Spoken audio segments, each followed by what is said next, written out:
Assalamualaikum warahmatullahi wabarakatuh. Kami dari kelompok JN6 dengan anggota saya sendiri, Inaja Atidus Kalafarisa dengan NIM 081911733078 dan rekan saya Aliara Nabila dengan NIM 081911733079. Nah, di sini kami akan mempresentasikan webinar eksperimen teknik biomedis 2 dengan judul Pediatrik EMG atau dengan kata lain pediatrik EMG pada anak-anak. Selanjutnya di sini ada daftar isi dibagi menjadi 3 pokok. Yang pertama yaitu ada masalah, yang kedua ada langkah penyelesaian, dan yang ketiga ada analisis. Yang pertama saya akan membahas mengenai masalah terlebih dahulu. Nah, pada webinar ini membahas mengenai EMG pediatrik, di mana narasumbernya oleh Dr. Pete Matthew sebagai konsultan neurofisiologis klinis di Great Ormond Street Hospital yang sudah berpengalaman banyak dalam hal EMG pediatrik.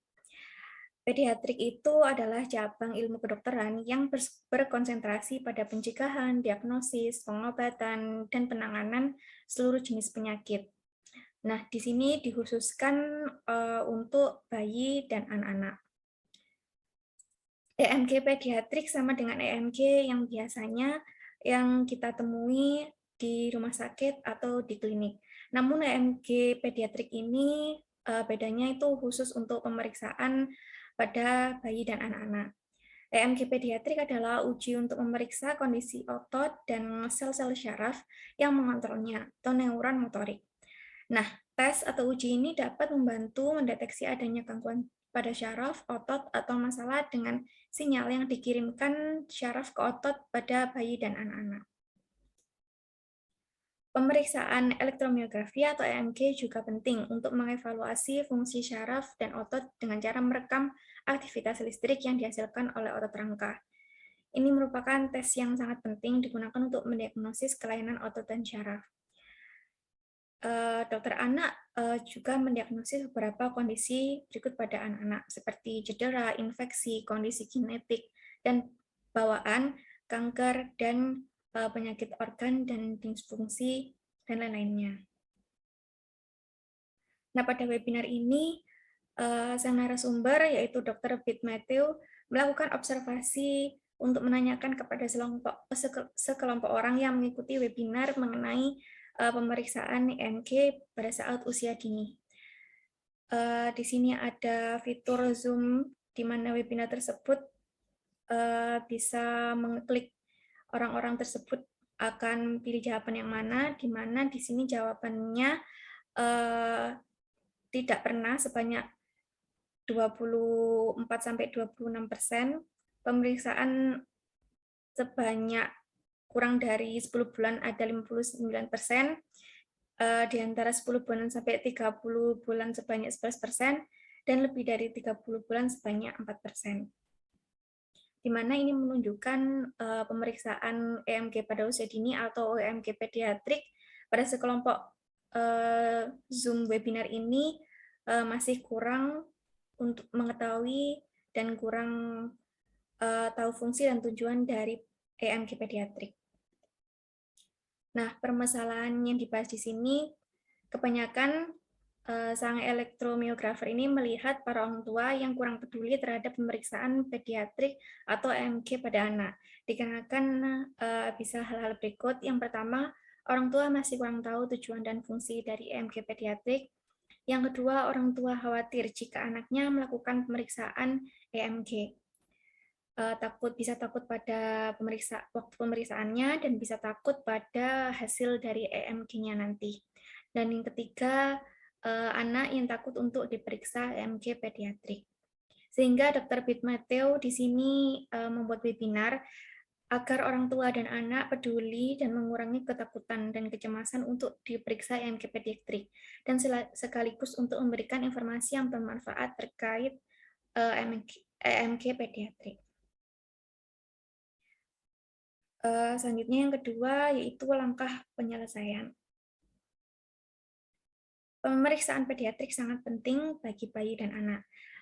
Hal terpenting dalam fokus pediatrik adalah tumbuh kembang fisik pasien anak. Tubuh anak yang semula kecil kemudian memasuki tahap perkembangan dari tahun ke tahun, kebutuhan penunjang kesehatan pun berubah secara drastis, bahkan dalam waktu yang relatif singkat. Di samping itu, beberapa faktor lain juga terlibat, seperti bayi yang baru lahir, di mana perawatan kesehatan melibatkan pemeriksaan dan penanganan cacat bawaan. Sedangkan pada balita terdapat identifikasi gangguan perkembangan yang berpotensi penyakit. Nah, di sini pediatri mempertimbangkan faktor dan batasan khusus dengan mengutamakan keamanan dan kelayakan perawatan untuk anak. Tidak hanya bertanggung jawab dalam membuat diagnosis dan merancang pengobatan, tetapi juga memastikan pengobatan tersebut dirancang sesuai dengan usia anak-anak, bayi, dan anak-anak, dan aman bagi fisiologis pasien yang belum matang. Fokus pediatri tidak hanya tentang penanganan segera untuk anak yang sakit, tetapi juga efek jangka panjang pada kualitas hidup, kecacatan, dan kelangsungan hidup. Dokter anak juga terlibat dalam pencegahan, deteksi dini, dan manajemen masalah kesehatan. Biasanya dapat meliputi seperti keterlambatan dan gangguan perkembangan, masalah perilaku, cacat fungsional, tekanan sosial, gangguan mental, termasuk depresi dan gangguan kecemasan. Nah, apa sih tujuan dari ilmu pediatrik ini sendiri? Biasanya untuk mengurangi angka kematian pada bayi dan anak, mengendalikan penyebaran penyakit menular, menggalakkan gaya hidup sehat, dan membantu meringankan kondisi anak dan remaja yang memiliki masalah kesehatan kronis. Nah, tujuan adanya pemeriksaan EMG pediatrik ini, yang pertama, untuk memeriksa sistem syaraf yang belum matang sepenuhnya. Yang kedua, jika ada kelainan syaraf. Yang ketiga, jika ada kelainan yang biasanya terletak di miopati. Kemudian, pasien bayi dan anak membutuhkan penanganan yang berbeda dengan orang dewasa dan membutuhkan pendekatan lebih dalam untuk pemeriksaan EMG pediatrik ini. Langkah-langkah untuk melakukan pemeriksaan EMG pediatrik. Yang pertama, menggunakan elektroda jarum facial konsentrik atau disebut FJN. Kemudian ada alat pengukur. Kemudian sebisa mungkin untuk menyembunyikan jarum dari penglihatan anak. Nah, jika masih bayi bisa dibius anestesi. Kemudian memasukkan jarum dengan perlahan, dan selanjutnya memastikan bahwa jarum itu bisa isometrik. Selanjutnya akan dijelaskan oleh teman saya. Selanjutnya adalah data normatif pada pediatrik EMG. Nah, data normatif ini dibagi menjadi dua, yaitu data velocity dan data motor unit duration. Di mana pada pediatrik EMG ini dapat data velocity ini merupakan data kecepatan. Kemudian untuk mengukur motor unit duration menggunakan jarum wajah atau facial needles, di mana potensi aksi unit motor atau MUAPS dapat diukur menggunakan jarum konsentris standar atau standard concentric needles (SCN). Untuk anak, maka jarum yang digunakan adalah facial concentric needle dan jarum monopolar needles yang diletakkan di bicep brachii dan otot first dorsal interosseous manus. Selanjutnya,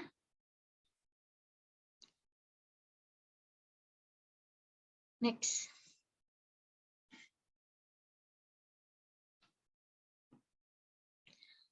Nah, kemudian berikut ini merupakan normal range dari NCV atau normal conduction velocity bagian saraf ulnar. Nah, di sini terdapat dua bagian, di mana dua bagian ini sama saja, melainkan ini merupakan bagian hasil motorik ditunjukkan pada lingkaran hitam, sedangkan untuk hasil sensorik ditujukan pada bagian lingkaran terbuka. Seiring bertambahnya usia, maka kecepatan konduksi saraf juga dapat berubah-ubah sesuai dengan usianya. Kemudian di sini dapat dilihat bahwa grafik sensorik itu lebih tinggi daripada grafik motorik untuk keduanya. Next. Kemudian ada kualifikasi dan kuantifikasi EMG. Yang pertama yaitu MUP atau Motor Unit Potential Duration. Seperti gambar pada sebelah atas kiri ini. Yang perlu dilakukan adalah melihat bentuk gelombang trifasik yang menunjukkan adanya amplifikasi dan selanjutnya ada amplifikasi sehingga durasinya meningkat. Oleh karena itu, diperlukan sebuah amplifikasi dan pengaturan filter ini harus sama agar MUP duration-nya itu bagus. Kemudian yang kedua yaitu ada kuantifikasi pola interferensi, di mana dibagi menjadi dua, yaitu untuk analisis belokan dan yang B adalah jumlah segmen. Untuk kedua gambar ini, yang kiri merupakan pola interferensi yang benar atau pada anak yang normal. Kemudian untuk gambar yang sebelah kanan merupakan gambar pola interferensi untuk anak yang memiliki kelainan neurogenik atau kelainan penyakit neuron. Next. Kemudian yaitu cara meningkatkan pola interferensi pada anak agar polanya itu baik. Dilakukan ada 4. Yang pertama yaitu melibatkan orang tua agar mau terlibat dalam pemeriksaan. Di mana ini anak harus dibuat seperti sebahagia mungkin dan serileks mungkin agar pemeriksaan dapat berjalan dengan lancar dan pola interferensi hasil EMG menjadi lebih bagus atau baik. Kemudian yang kedua yaitu gangguan. Disarankan anak jangan sampai melihat alat atau jarum dan alihkan pandangannya agar tidak takut. Karena untuk anak kecil, tidak hanya anak kecil, bahkan orang dewasa saja kalau melihat jarum kadang-kadang juga masih takut, sehingga perlu untuk menghindari untuk anak-anak melihat jarum tersebut. Yang ketiga yaitu kecepatan. Suatu dokter anak harus melakukan kecepatan dalam melakukan EMG atau penusukan jarum agar anak tidak terganggu dan tidak merasa kesakitan. Terus untuk yang terakhir yaitu jangan beritahu apa-apa hingga akhir agar orang tua tidak cemas. Maksudnya adalah agar orang tua tidak cemas anaknya dimasukkan seperti jarum dan lain-lain, maka orang tua juga harus dibuat serileks mungkin agar tidak cemas anaknya dilakukan pengobatan. Selanjutnya yaitu peraturan dari pediatrik EMG ada 3, yaitu tidak diberlakukan pemeriksaan saraf ganda kecuali anak yang mengalami GBS. GBS adalah Guillain-Barré syndrome yang merupakan penyakit autoimun yang sangat jarang terjadi. Sindrom ini juga dapat dialami anak-anak dan dapat menyebabkan kelumpuhan. Kemudian yang kedua yaitu jangan memasukkan jarum berkali-kali. Ini maksudnya apabila jarumnya tidak bisa masuk, jangan tetap dipaksa untuk masuk, melainkan dicabut lalu mencari titik lainnya. Kemudian yang terakhir yaitu harus memiliki skill atau keahlian agar anak-anak merasa nyaman dan tidak merasa kesakitan. Next. Kemudian yaitu tes EMG yang dilakukan pada anak. Nah, yang pertama yaitu tes yang dilakukan pada anak yaitu SNCS atau Sensory Nerve Conduction Studies. Di mana untuk tes SNCS ini menggunakan medial plantar nerve atau superficial peroneal nerve untuk bayi. Gambar di atas merupakan cara mengambil EMG di bagian superficial peroneal nerve dan yang bawah adalah median nerve atau median plantar nerve. Nah, jika hasil EMG-nya normal, maka dapat memeriksa konduksi saraf motorik pada anak. Namun, jika hasilnya tidak normal, maka menggunakan median nerve. Jadi yang pertama harus menggunakan superficial peroneal nerve. Selanjutnya kalau hasilnya tidak normal, maka menggunakan median nerve. Jika tetap tidak normal, maka periksa motorik kembali, dan jika saat pengulangan sudah normal, maka harus dicek untuk kaki lainnya agar hasilnya sama atau berbeda. Next. Kemudian yang kedua yaitu tes motor nerve conduction atau syaraf motorik pada anak. Yang pertama yaitu menggunakan peroneal nerve, yaitu melakukan stimulasi pada daerah fibula head. Yang kedua yaitu tibial nerve untuk mengukur dan menstimulasi amplitudo CMAP atau compound muscle action potential atau aksi potensial pada otot compound. Nah, jika tidak normal, maka dapat dicoba menggunakan ulnar nerve. Next. Kemudian ada tes MG dengan tibialis anterior seperti gambar di samping ini, di mana dalam melakukan tes ini dapat dianalisis 3-4 menit saja untuk bayi dan untuk anak-anak menggunakan otot genioglossus atau otot utama yang menonjol. Pada MG pediatrik lebih baik menggunakan satu otot yang dianalisis dengan sangat baik. Salah satunya yaitu genioglossus ini. Karena otot ini dapat mengurangi jumlah otot yang dijadikan sampel karena genioglossus ini merupakan otot utama. Next. Selanjutnya ada contoh studi kasus, yaitu terdapat anak perempuan yang berusia 14 tahun dengan diagnosis sementara yaitu skoliosis dan kelemahan otot untuk pemeriksaan. Ringkasan klinisnya yaitu sejak percepatan pertumbuhan pubertas terlihat bahwa anak itu lebih lemah dan dia mulai merasakan sakit dan nyeri di kakinya. Ada kalanya dia akan jatuh ke tanah karena merasa pusing. Tidak ada indikasi kelelahan yang dilakukan secara sukarela oleh anak atau ibu dan tidak ada ptosis. Riwayat keluarganya yaitu memiliki 2 saudara perempuan lainnya yang sehat. Untuk perawatan saat ini masih tidak ada. Next. Nah, berikut ini merupakan hasil pemeriksaan dari anak 14 tahun itu, di mana ini dilakukan hasil MG tibialis, hasil stimulasi SFEMG, dan hasil stimulasi saraf berulang di bagian abduktor pollicis brevis. Nah, seperti yang dilihat pada gambar, pasien melakukan uji sensorik dan motorik, juga hasilnya itu normal. Nah, namun jika dilihat dari hasil EMG tibialis anterior, rata-rata anak ini adalah 9,4 atau min-nya adalah 9,4. Sedangkan range dari normal itu 10,4 sampai 12,8. Sehingga dapat dikatakan bahwa anak ini untuk hasil EMG-nya masih di bawah normal. Lalu saat melakukan SFEMG didapatkan hasil yang tidak normal atau hasilnya sedikit berantakan. Lalu dilakukan stimulasi saraf berulang juga di bagian abduktor pollicis brevis, di mana hasilnya ini diperlukan pemeriksaan otot proksimal. Setelah melakukan serangkaian pemeriksaan, dokter ini mendiagnosis bahwa anak ini menderita myasthenia gravis autoimun. Next.